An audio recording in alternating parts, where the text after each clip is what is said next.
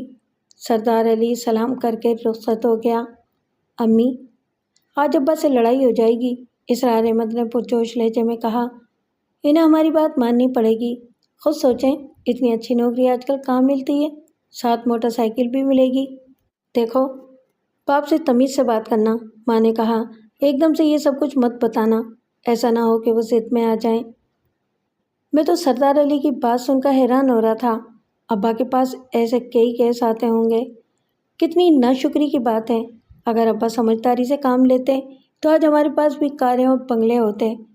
پتہ نہیں ابا کی سمجھ میں یہ بات کیوں نہیں آتی۔ شام کو شرف الدین گھر آیا تو فضا کچھ بدلی بدلی سی محسوس ہوئی۔ آمنہ بیگم چائے بنا لائی اور اس کی بیٹی سمینہ نے کندھے دبانے شروع کر دیے۔ آج کوئی خاص بات معلوم ہوتی ہے؟ شرف الدین نے کہا۔ سب لوگ بڑے خوش نظر آتے ہیں۔ آپ کے بیٹے کو نوکری مل گئی ہے، آمنہ بیگم نے کہا۔ تنخواہ 2000 روپے ہوگی اور کمپنی کی طرف سے موٹر سائیکل بھی ملے گی۔ اچھا؟ شرف الدین نے حیرانی سے کہا۔ بھائی یقین نہیں آتا، ایسا کون بے وقوف ہے جس نے نقل مار کر ڈی گریڈ میں BA پاس کرنے والے کو 2000 کی نوکری دے دی؟ اس کے پاس تو کوئی تجربہ بھی نہیں ہے۔ آج کل ایسا ہی حساب چل رہا ہے، اثر و رسوخ اور سفارش ہو تو ساری کمزوریاں چھپ جاتی ہیں۔ برائی عام ہو جائے تو اسے جائز نہیں کہا جا سکتا، وہ پھر بھی برائی ہی رہتی ہے۔ آدمی کو کام بھی آنا چاہیے۔ ابا، کام تو کرنے سے آتا ہے، اسرار احمد نے کہا۔ کمپنی کے مالک نے کہا ہے کہ کچھ عرصہ مجھے سپروائزر کے ساتھ کام کرنا پڑے گا۔ جب میں کام سیکھ جاؤں گا تو پھر مجھے سپروائزر بنا دیا جائے گا۔ اچھا بھائی، مبارک ہو۔ کمپنی کون سی ہے؟ اسرار احمد نے سردار علی کا کارڈ نکال کر باپ کو دیا۔ بولا، کمپنی کا نام SF بلڈرز ہے، مالک بہت اچھا آدمی ہے، اس نے وعدہ کیا ہے کہ مجھے موٹر سائیکل بھی لے دے گا۔ شرف الدین نے کارڈ دیکھ کر بھویں سکیڑی۔ تم اس شخص کو کیسے جانتے ہو؟ میری ایک جاننے والی کمپنی کے مالک کے رشتہ دار ہے، آمنہ بیگم نے طے شدہ منصوبے کے مطابق کہا۔ اس نے اس کی سفارش کی تھی، آج وہ کمپنی کے مالک کے ساتھ ہمارے گھر آئی تھی۔ نہیں نہیں، یہ آدمی ٹھیک نہیں ہے، شرف الدین نے نفی میں سر ہلایا۔ میں تمہیں اس شخص کے پاس کام کرنے کی اجازت نہیں دے سکتا۔ اس طرح تو آدمی کہیں بھی کام نہیں کر سکتا، آمنہ بیگم نے کہا۔ ہر شخص میں کوئی نہ کوئی خرابی نکل آتی ہے۔ بات یہ ہے کہ سردار علی کا ایک کام میرے پاس رکا ہوا ہے، وہ اس طریقے سے اپنا کام نکالنا چاہتا ہے۔ زیادہ سختی اچھی نہیں ہوتی۔ سرکاری محکموں میں روزانہ سینکڑوں کام ناجائز ہوتے ہیں، کوئی کسی سے پوچھتا نہیں۔ ایک کام آپ نے کر دیا تو کوئی آفت نہیں آ جائے گی، 2 کام ہمارے بھی تو ہو جائیں گے۔ 2 کام؟ دوسرا کام کون سا ہے؟ سردار علی نے کہا ہے کہ اگر اس کا کام ہو گیا تو وہ سمینہ کے جہیز کے لیے 50,000 روپے دے گا۔ او نو! شرف الدین چونک کر بولا، یہ تو سراسر رشوت ہے، ایسا نہیں ہو سکتا۔ اس شخص کو میرے گھر میں داخل ہونے کی جرأت کیسے ہوئی؟ ابا، اس دفعہ آپ کی بات نہیں چلے گی، اسرار احمد نے کہا۔ یہ میرے مستقبل کا سوال ہے، ایک دفعہ ہماری خاطر یہ کام کر دیں، دیکھیں انکار نہ کریں۔ بیٹا، مجھے سرکاری ملازمت کرتے ہوئے 26 سال ہو گئے ہیں، میں نے ان 26 سالوں میں رشوت کا ایک پیسہ نہیں لیا، اور مجھے اپنے اس فعل پر کوئی محرومی یا شرمندگی نہیں ہے۔ میرا وقت ٹھیک گزر رہا ہے، ملازمت کے باقی 4 سال بھی عزت سے گزر جائیں گے۔ اب زمانہ بدل گیا ہے، آمنہ بیگم نے کہا۔ صرف اپنے بارے میں نہ سوچیں، اولاد کی بھی کچھ فکر کریں۔ یہ ان کا زمانہ ہے، ان کو ہم نے کیا دیا ہے؟ جہیز کی وجہ سے بیٹی کی شادی میں دیر ہو رہی ہے، بیٹا بیکار پھر رہا ہے، ان کے مستقبل کی ذمہ داری بھی آپ پر ہے۔ اللہ مسبب الاسباب ہے، میں نہیں چاہتا کہ ملازمت کے آخری چند سالوں میں میرے دامن پر کوئی داغ لگے۔ میں سرخرو رہتے ہوئے ریٹائرڈ ہونا چاہتا ہوں۔ آپ سرخرو ہو جائیں، آمنہ بیگم نے برہمی سے کہا۔ یہ نہ دیکھیں کہ اولاد روز سیاہ ہو رہی ہے، یہ کام آپ کو ہر حال میں کرنا پڑے گا۔ آپ نے صرف دستخط ہی تو کرنے ہیں، اگر آپ یہ کام نہیں کریں گے تو وہ کسی اور طریقے سے یہ کام کروا لے گا اور ہم بیٹھے منہ دیکھتے رہ جائیں گے۔ سمینہ نے کہا، ابا مان جائیں نا، صرف ایک دفعہ۔ بڑے کہتے ہیں کہ مجبوری کے عالم میں حرام بھی جائز ہو جاتا ہے۔ اسرار احمد نے دلیل دی، لینا دینا ہم کریں گے، آپ یہی سمجھیں کہ آپ نے کچھ نہیں لیا، ہمیں کوئی مجبوری نہیں ہے۔ شیف الدین نے غصے سے کہا، ہم بھوکے نہیں مر رہے، اور زہر زہر ہی ہوتا ہے، خواہ اسے آنکھیں بند کر کے پئیں یا آنکھیں کھول کر، وہ اپنا سر ضرور دکھاتا ہے۔ میں عزت کے ساتھ دنیا سے رخصت ہونا چاہتا ہوں، میں اس معاملے میں تمہارا ساتھ نہیں دے سکتا۔ اس معاملے پر گھر میں 5-6 دن تک سخت فساد پڑا رہا۔ بیوی بچوں نے شرف الدین کا ناک میں دم کر دیا اور گھر چھوڑنے کی دھمکی دے دی۔ آمنہ بیگم نے تو سامان بھی پیک کرنا شروع کر دیا۔ شرف الدین کا بیوی بچوں کے سوا دنیا میں کوئی نہیں تھا۔ ریٹائرمنٹ کے بعد وہ سکون کی زندگی گزارنا چاہتا تھا، پوتے پوتیوں اور نواسے نواسیوں کی خوشیاں دیکھنا چاہتا تھا۔ بالآخر اسے اولاد کے سامنے گھٹنے ٹیکنے پڑے۔ اس نے NOC تیار کر دیا۔ اسرار احمد نے سردار علی سے رابطہ قائم کیا اور اسے خوشخبری سنانے کے بعد کہا، لیٹر آپ کو کل مل جائے گا، آپ اپنا وعدہ کب پورا کریں گے؟ وعدہ آج ہی پورا ہو جائے گا، 50,000 روپے اور موٹر سائیکل شام تک تمہارے گھر پہنچ جائے گی۔ اور میری نوکری؟ اسرار احمد نے پوچھا۔ کل سے نوکری پر بھی آ جانا، سردار علی نے کہا۔ ایسا کرو، اپنے ابا سے کہو کہ لیٹر ساتھ لیتے آئیں تاکہ دونوں کام ہاتھوں کے ہاتھ ہو جائیں۔ لین دین میں کروں گا، ابا آپ کے پیسوں کو ہاتھ بھی نہیں لگائیں گے۔ ایک ہی بات ہے، تم سے لین دین کر لیں گے۔ ٹھیک ہے، میں ابھی ابا کے دفتر جاتا ہوں۔ اسرار احمد نے سردار علی سے بات پکی کر لی اور فوراً اپنے باپ کے دفتر پہنچ گیا۔ وہ خاصا پرجوش ہو رہا تھا۔ شرف الدین کو اس کا دفتر آنا اچھا نہیں لگا۔ اس وقت دفتر میں 2 آدمی موجود تھے، ایک اس کا PA تھا اور دوسرا ایک کاروباری شخص تھا جو اپنے کسی کام کے سلسلے میں وہاں آیا تھا۔ اسرار احمد سلام کر کے ایک طرف بیٹھ گیا۔ جب دونوں آدمی رخصت ہو گئے تو وہ اٹھ کر میز کے قریب گیا اور دھیمی آواز میں بولا، میں سردار علی سے مل کر آ رہا ہوں، وہ آج گھر آئے گا، میں اس کا لیٹر لینے آیا ہوں۔ لیٹر یہیں سے ایشو ہوگا، شرف الدین نے تیوری چڑھا کر کہا۔ سردار علی کو رجسٹر پر دستخط کرنا پڑیں گے، اور تمہارا اور اس کا جو معاملہ ہے اس کے بارے میں کچھ سننا پسند نہیں کروں گا۔ ابا، وہ لیٹر کے بغیر اگلی بات کرنے کے لیے تیار نہیں ہے۔ ایسا نہ ہو کہ وہ یہاں سے لیٹر وصول کر کے لے جائے اور ہم منہ دیکھتے رہ جائیں۔ اس طرح نہیں ہو سکتا، یہ قانون کے خلاف ہے۔ اگر وہ آئیں بائیں کرتا ہے تو اسے کہو کہ وہ جہنم میں جائے۔ میرے پاس کوئی تو ثبوت ہونا چاہیے۔ ایسا کریں کہ مجھے لیٹر کی فوٹو کاپی دے دیں۔ کہاں سے دے دوں فوٹو کاپی؟ فوٹو کاپی نہیں ہے۔ میں 5 منٹ میں کاپی بنوا کر لے آتا ہوں۔ اتنے میں PA دوبارہ کمرے میں داخل ہوا اور چند فائلیں میز پر رکھ کر چلا گیا۔ تم لوگوں نے مجھے آزمائش میں ڈال دیا ہے، شرف الدین نے کہا۔ میں نے خود کو کبھی اتنا کمزور محسوس نہیں کیا جتنا آج کر رہا ہوں۔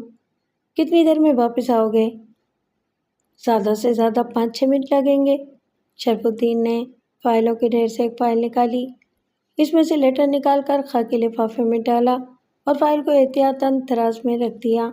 اسرار احمد لفافہ لے کر دفتر سے نکل گیا۔ شرف الدین سر پکڑ کر بیٹھ گیا۔ اچانک ایک عجیب سا خوف اس کے دل و وجود پر مسلط ہونے لگا تھا۔ سر، آپ کی طبیعت تو ٹھیک ہے؟ اس نے ہاتھ اٹھا کر دیکھا تو اپنے PA کو میز کے قریب کھڑے پایا۔ اسے اس کے اندر داخل ہونے کی بالکل خبر نہیں ہوئی تھی۔ اس نے محسوس کیا کہ PA عجیب سی نظروں سے اس کو دیکھ رہا تھا، جیسے کہہ رہا ہو، آخر اولاد کے سامنے جھک گئے نا۔ کیا بات ہے حفیظ؟ اس نے اپنے خیالات چھٹکتے ہوئے کہا۔ تم نے کچھ کہا؟ سر، میں نے آپ کی طبیعت پوچھی ہے۔ کیا میں بیمار لگ رہا ہوں؟ جی ہاں، کچھ ایسا ہی لگتا ہے، PA نے کہا۔ آپ کا چہرہ زرد ہو رہا ہے۔ شرف الدین نے محسوس کیا کہ PA طنز کر رہا تھا، شاید اسے سب کچھ معلوم ہو گیا تھا۔ شٹ اپ، اس نے غصے سے کہا۔ جاؤ جا کر اپنی آنکھیں ٹیسٹ کراؤ، اور سنو، میرے سر میں درد ہو رہا ہے، سر درد کی 2 گولیاں اور چائے بھجوا دو۔ اور اب کسی کو اندر مت بھیجنا۔ پی اے یس سر کہتا ہوا واپس چلا گیا۔ تھوڑی دیر کے بعد اسرار احمد واپس آیا اور اوریجنل لیٹر والا لفافہ میز پر رکھ کر واپس جانے لگا۔ شرف الدین کو یوں لگ رہا تھا جیسے اس نے اپنے ڈیتھ وارنٹ پر دستخط کر دیے ہوں۔ ٹھہرو، اس نے بیٹے سے کہا، میرا خیال ہے کہ جو کچھ ہو رہا ہے غلط ہو رہا ہے۔ فوٹو کاپی واپس کر دو، مجھے سوچنا پڑے گا۔ سردار علی سے کہنا کہ 2 روز ٹھہر جائے۔ لیکن وہ کاپی تو میں دکان پر ہی چھوڑ آیا ہوں، اسرار احمد نے جھوٹ بولا۔ میں نے سوچا کہ یہاں کوئی دیکھ نہ لے۔ احمد، یہ کانفیڈینشیل لیٹر ہے، ایسے تھوڑا ہی چھوڑ آیا ہوں، اسرار احمد نے دوسرا جھوٹ بولا۔ لفافے میں بند کر کے اور پن لگا کر آیا ہوں، آپ فکر نہ کریں۔ میں سردار علی سے کہہ دوں گا کہ 2 دن انتظار کرے اور میں اس کاپی کو سنبھال کر رکھوں گا۔ اتنے میں چپراسی چائے اور پیراسیٹامول کی گولیاں لیے ہوئے کمرے میں داخل ہوا اور باپ بیٹے کی بات چیت ادھوری رہ گئی۔ سردار احمد موقع غنیمت جان کر اس دفتر سے نکل گیا۔ شرف الدین نے گولیاں چائے کے ساتھ نگل لیں اور خاکی لفافے کو کھولنے لگا۔ اسے قرآن کی ایک آیت یاد آئی جس کا مفہوم یہ تھا کہ تمہاری بیویوں اور اولادوں میں سے بعض تمہارے لیے امتحان ہیں، بس ان سے بچ کر رہو۔ وہ کافی دیر تک اس حکم خداوندی پر غور کرتا رہا۔ بالآخر اس نے لفافے میں سے لیٹر نکال کر اس کے ٹکڑے ٹکڑے کر کے ردی کی ٹوکری میں پھینک دیے۔ اس نے سوچا کہ گھر پہنچ کر وہ بیٹے سے فوٹو کاپی لے کر اسے بھی ضائع کر دے گا، مگر اسے معلوم نہیں تھا کہ تیر کمان سے نکل چکا تھا۔ ٹھیک 4:30 بجے سردار علی نے شرف الدین کے دروازے پر دستک دی۔ اسرار احمد اور دیگر گھر والے بڑی شدت سے اس دستک کا انتظار کر رہے تھے۔ اسرار جلدی سے دروازے پر پہنچا۔ اس کی توقع کے عین مطابق باہر سردار علی کھڑا تھا۔ اس کے ساتھ ایک نوجوان شخص بھی تھا جو ایک نئی یاماہا موٹر سائیکل کے پاس کھڑا تھا۔ لو بیٹا، پہلے اپنی موٹر سائیکل چیک کر لو، سردار علی نے کہا، پھر اندر بیٹھ کر بات چیت ہوگی۔ اسرار احمد نے موٹر سائیکل اسٹارٹ کر کے دیکھی اور بولا، ونڈرفل، بہت اچھی بائک ہے، اسے اندر کھڑا کر دو، سردار علی نے کہا، چند روز کے اندر اس کے کاغذات بھی تیار ہو جائیں گے۔ اسرار احمد نے موٹر سائیکل اندر کھڑی کر دی اور سردار علی کو ڈرائنگ روم میں لے گیا۔ جو نوجوان موٹر سائیکل چلا کر لایا تھا وہ ٹہلتا ہوا کار کی طرف چلا گیا۔ تشریف رکھیں، اسرار احمد نے کہا اور جیب سے لیٹر کی فوٹو کاپی نکال کر سردار علی کو تھمائی۔ یہ آپ کے لیٹر کی کاپی ہے، اوریجنل آپ کو دفتر سے مل جائے گا۔ سردار علی لیٹر لے کر اس کا معائنہ کرنے لگا۔ لیٹر تو ٹھیک ہے، مگر تم نے اوریجنل لانے کا وعدہ کیا تھا۔ سردار علی نے لیٹر طے کر کے جیب میں رکھ لیا۔ مجھے دفتر کے رولز ریگولیشنز کا علم نہیں تھا، آپ کو رجسٹر میں دستخط بھی کرنے پڑیں گے۔ خیر کوئی بات نہیں، تم کہتے ہو تو مان لیتا ہوں۔ تھوڑی دیر بعد آمنہ بیگم بھی کمرے میں آ گئی اور سلام کرنے کے بعد پوچھا، لیٹر دیکھ لیا آپ نے؟ ٹھیک ہے؟